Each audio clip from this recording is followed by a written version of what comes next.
Hello everyone, how are you all? कैसे हैं आप सब? I hope you all the best and you all the great. Guys, बहुत पहले की बात है कि गांव में एक राजा हुआ करता था। राजा के तीन पुत्र थे। तीनों ने एक ही स्कूल में एक ही टेबल पर बैठकर एक ही गुरु के पास शिक्षा हासिल करी। बट राजा को ये समझ नहीं आ रहा था कि तीनों में से राज के लिए सबसे अच्छा राज का उत्तराधिकारी कौन होगा या कौन है। Guys, one day in the morning राजा ने निर्णय लिया कि काम करते हैं, तीनों का परीक्षा लेते हैं, तीनों का एग्जाम लेते हैं। One day in the morning राजा ने तीनों पुत्र को बुलाए और तीनों पुत्र को एक एक बोरी गेहूं थमा देते हैं और कहते हैं कि मैं और तुम्हारी माता तीर्थ यात्रा पर जा रहे हैं।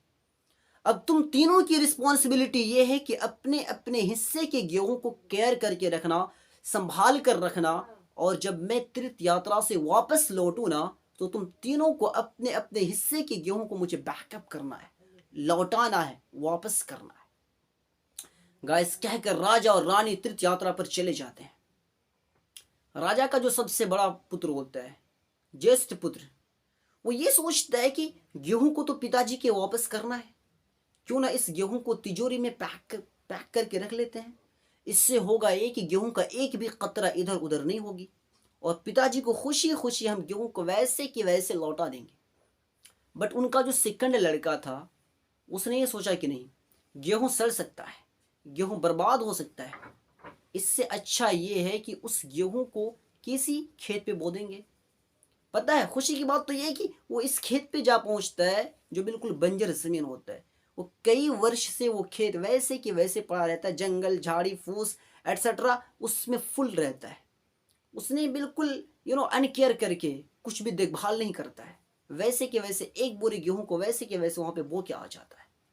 बट उनका जो थर्ड लड़का होता है, अपने मित्र के पास जाते हैं और दोनों मिलकर एक एक ऐसा खेत ढूंढता है जो उपजाऊ हो, जिसकी मिट्टी उपजाऊ हो, फसल क्रॉपिंग अच्छी हो सके। जाते हैं, खेत ढूंढता है और खेत ढूंढने के बाद उस खेत में जो भी झाड़ी फूस जो भी रहती है, सारी चीज़ों को साफ करके क्लीन करके, उसको साफ करके मिट्टी को एक्सचेंज करके, जिस तरीके से गेहूं लगाया जाता है, फसल किया जाता है, क्रॉपिंग की जाती है, उस तरीके से उसने उसको बो दिया।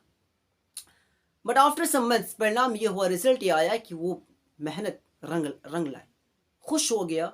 बिकॉज एक बोरी गेहूं की बजाय अब उसे लगभग 50 बोरी या 40 बोरी से ज़्यादा गेहूं प्राप्त होता है।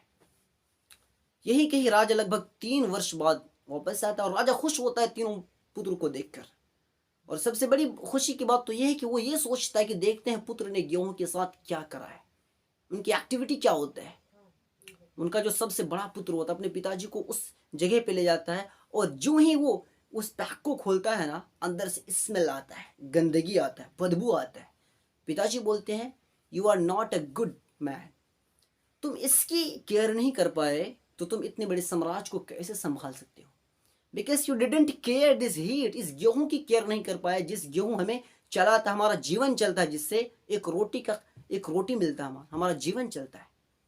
बट उनका जो सेकंड पुत्र था, वो अपने पिताजी को उस खेत पे ले गए जिस खेत पे उसने वैसे के वैसे गेहूं को बो के आ गए थे। जाके देखते हैं तो गेहूं का एक भी कतरा नहीं, जंगल झाड़ी फूस से पूरा भरा हुआ था। राजा वो भी इनकार कर देता है कि तुम भी इसके लायक नहीं हो कि तुम्हें राजा का उत्तराधिकारी बनाया जाए। बट उनका जो तीसरा लड़का था, एक्चुअल में वो बहुत ही ज्यादा टैलेंटेड था, समझदार था। अपने पिताजी को उस खेत पे ले जाते हैं और देखते हैं दूर से एक अलग ही खुशबू आती है, एक अलग ही चमक आती है, खेत लहलहाती हुई नजर आती है। और एक मर्तबा 50 बोरी से ज्यादा खेत हो जाती है। फिर सेकंड बार बिल्कुल एक अलग ही मौसम रहता है खेत का। पिताजी खुश होकर उत्तराधिकारी बनाता अपने तीसरे बच्चों को। दोस्तों, इन द सेम वे ईश्वर ने भी हमें एक मौका दिया है, हमें भी एक गेहूं दिया है जिसे हमें संभालने को कहा है।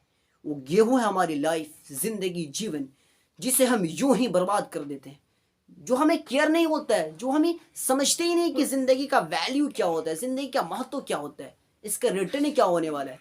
जब ईश्वर हमसे पूछता है कि इस वर्ल्ड में तुमने क्या करा है, तो हम बोलते हैं कि एनीथिंग, कुछ भी नहीं करे किया है। बिकॉज हमारे पास टाइम क्या होता है पता है? टाइम होता है हमारे पास घूमने का, फालतू चीजें करने का, स्टडी नहीं करने का, अपनी ज्ञानी चीजों को सही जगह पे इस्तेमाल ना करने का। बिल्कुल हम उस जगह पे अपने ज्ञान को इस्तेमाल करते हैं जिस जगह पे हमारा कोई वैल्यू ना हो, जिस जगह पे हमारी कोई इज्जत ही ना हो। हमारी चाहत होती है उन लोगों से ना, तो ये हमारी बेवकूफ़ी है। गाइस लाइफ में अगर कुछ डेवलप नहीं कर पाए ना, तो कभी भी कोई इंसान को फ़र्क नहीं पड़ता है। आप कामयाब हुए नहीं हुए डजेंट मैटर, बट आप ही को केयर करना होगा अपने आप को। बिकॉज आज अगर आप फ़कीर रह गए, गरीब रह गए, आज आपके पास आपकी पॉकेट मनी कुछ भी नहीं है, घंटा फ़र्क नहीं पड़ने वाले किसी इंसान को। बट एक ही इंसान को फ़र्क पड़ेगा, वो है जो आप अपने आप को शीशे में, मिरर में देखते हैं। तो क्यों ना हम उस चीज़ को इम्प्रूव कर लें, क्यों हम अपने आप को, अपनी ज़िंदगी को उस गेहूं की तरह सड़ाएं। उस गेहूं को संभालने के लिए, ज़िंदगी में कुछ करने के लिए अपने आप को इम्प्रूव करने की ज़रूरत है, अपने आप को कुछ इस्लाह करने की ज़रूरत है, जिससे हमारा जीवन, जिससे हमारी लाइफ एक अच्छी लाइफ हो सके और लाइफ में, ज़िंदगी में कुछ करने का हम एक अच्छा परिणाम देख सकें। So thank you everyone.